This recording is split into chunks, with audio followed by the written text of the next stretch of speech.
प्रयागराज के बराबर में कौशाम्बी जिले में पाल समाज की बच्ची के साथ जो अन्याय हुआ और उसमें जो पुलिसिया कार्रवाई, उस पर बहुत सारे सवाल खड़े हो रहे हैं। एक पक्ष कह रहा है कि हम पीड़ित हैं, दूसरा पक्ष कह रहा है कि हम पीड़ित हैं। ब्राह्मण समाज के लोग कह रहे हैं हम पीड़ित हैं। अब ये पता जाके लगेगा मौके पे कि कौन पीड़ित है। इसलिए मैं उन परिवार से मिलने के लिए पाल समाज के आया था, लेकिन पुलिस ने मुझे यहाँ रोक लिया और मुझसे कहा कि अभी लॉ एंड ऑर्डर की सिचुएशन अच्छी नहीं है, आप कुछ देर इंतजार कर लें, उसके बाद हम आपको जाने की इजाजत दे देंगे। मैं यहाँ इंतजार कर रहा हूँ पिछले 2.5 घंटे से, लगभग अब 2.5 घंटे होने को आए। मैं यहाँ इंतजार कर रहा हूँ कि मुझे वहां जाने की इजाजत मिले और मैं उस परिवारों की आवाज को उठा पाऊं, मैं जान पाऊं सत्य क्या है।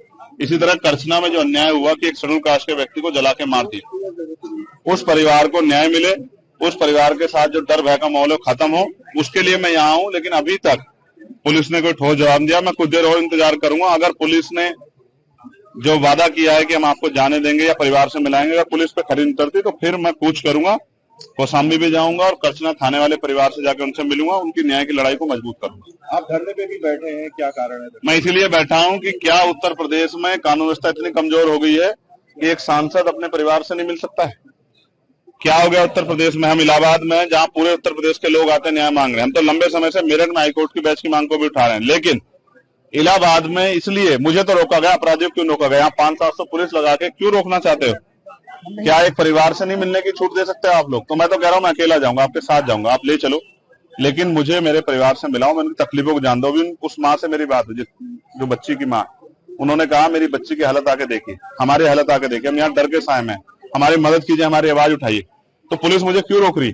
क्या पुलिस किसी को छिपाना चाहती है? क्या पुलिस दबाव में काम कर रही है? मैं तो मानता हूँ पुलिस कभी दब नहीं सकती, लेकिन इस बात को जानना पड़ेगा कि सब क्या हो रहा है। मैं तो पुलिस का सबसे बड़ा हितैषी, सब जगह आवाज उठाता हूँ, पार्लियामेंट में भी आवाज उठाता हूँ, सड़क पर भी उठाता हूँ।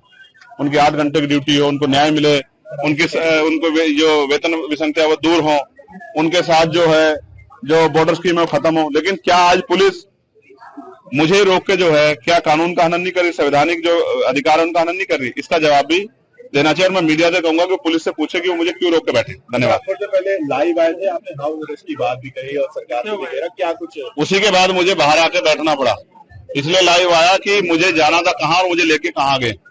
मैं संवैधानिक विचारों का प्रयोग, संवैधानिक विचार पे हूँ, इसलिए पुलिस से बातचीत कर रहा हूँ, वरना मैं लड़के भी जा सकता हूँ, मोटरसाइकिल पे बैठ के भी जा सकता हूँ। पुलिस जानती है जब मैं जाने पाऊंगा चला जाऊंगा, लेकिन मैं संवैधानिक विचार को मानता हूँ, संविधान को मानता हूँ, इसलिए पुलिस से बात कर रहा हूँ कि भाई हमें जाने दिया जाए या उस परिवार को हमसे मिला दे। अगर नहीं जाने दिया जाता तो क्या कुछ कदम उठाया जाए? तो फिर अभी तो इलाहाबाद में आप संदर्भ देख रहे हैं, फिर आप लखनऊ में देखना, विधानसभा का घेराव होगा, मुख्यमंत्री आवास का घेराव होगा, इतने बड़े पैमाने पर होगा कि पूरे प्रदेश से ट्रेन में लोग आएंगे और लखनऊ का चक्का चक्का जाम करा जाए।